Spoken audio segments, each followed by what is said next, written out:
की आम्हाला एक आशेचा किरण दिसलं होतं की मोदी सरकार प्रत्येक शेतकऱ्याला 6,000 रुपये वर्षाकाठी देते. खूप आनंद वाटला. पण मोदी सरकार असं दुहेरी डाव खेळते हे ज्यावेळेस आमच्या लक्षात आले ना, त्यावेळेस आमच्या सारख्या शेतकऱ्यांची डोक्याची शीर उठल्याशिवाय राहिली नाही.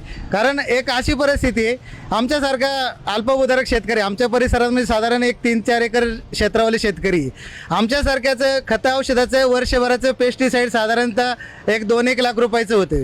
आणि आमच्या 2 लाख रुपयाला साधारण 18% GST, म्हणजे 18 36,000 रुपये आमच्याकडून GST वसूल केला जातो. आणि 6,000 रुपये आम्हाला देऊन त्याचा मोठा गोषवारा केला जातो. किंबहुना आता 15 दिवसापूर्वी प्रत्येक शेतकऱ्याला फोन, हॅलो BJP कार्यालयातून बोलते, तुम्हाला 6,000 रुपये आले का? तुम्ही त्या 6,000 रुपयाचा काय विनियोग केला? अरे आमचे तुम्ही 36,000 रुपये घेतलेत, त्याच्यातले 6,000 आम्हाला देताना त्याच्यावरती तुम्ही जाहिरातबाजी करता काय?